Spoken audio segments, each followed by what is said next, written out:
Few men have ever dreamed bigger dreams than J H Ingram. His entire life was an adventure of faith. From his very first mission trip to Bermuda in 1921, where he arrived with only $30 in his wallet, all the way through his so-called retirement, some 33 years, 5 continents, 80 countries, and countless miracles later. As a roving goodwill ambassador, he was instrumental in opening up whole nations for Church of God world missions.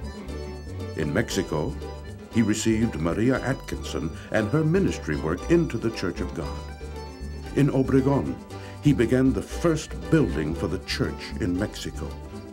He received Robert F. Cook and Arthur H. Coney, with all their congregations throughout India, into the Church of God. He baptized the first new converts in Germany with Hermann Loster.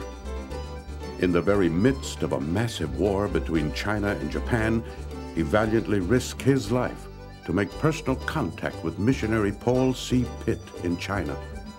He and his work were received into the Church of God later that same year. He was a forerunner for Hoyle and Mildred Case in Cuba.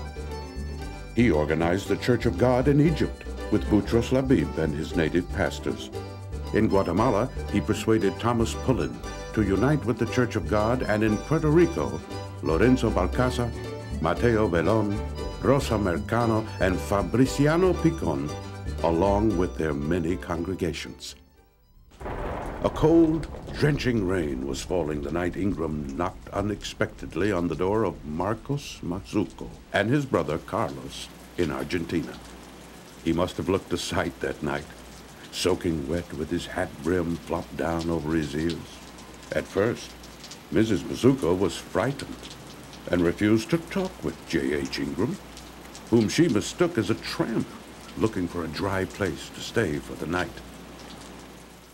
When Marcos Mazuco met Ingram the next morning, he immediately realized that this unlikely-looking man was the answer to his prayers.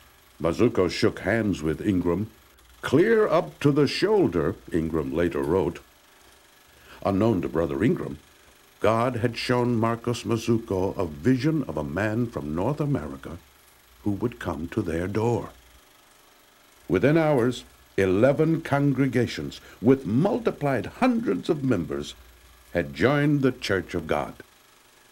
One big brother became so excited that night that he picked up J H Ingram in a bear hug and ran across the platform from side to side with Brother Ingram, frantically waving his arms and legs, trying to get free. The big brother was so excited, he simply did not know that Ingram could scarcely breathe because he held him so tightly.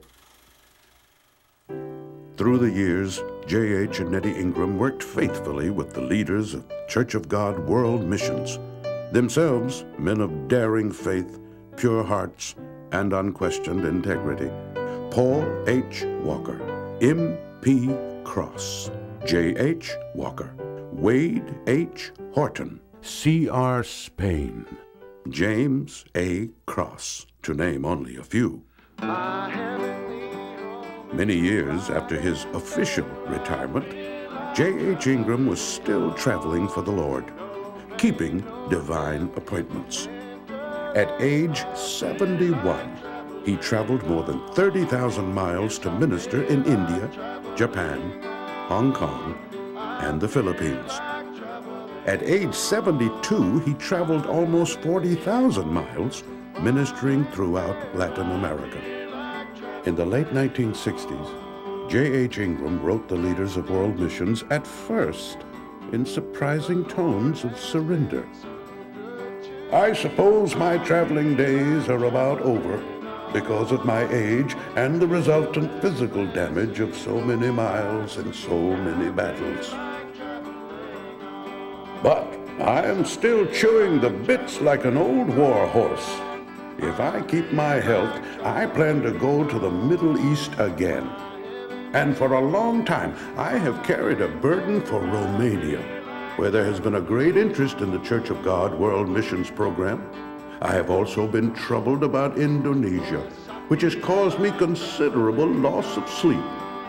But if the devil fools with me too much, I might go around the world again, spreading cheer and goodwill among my younger colleagues on at least one more adventure of faith.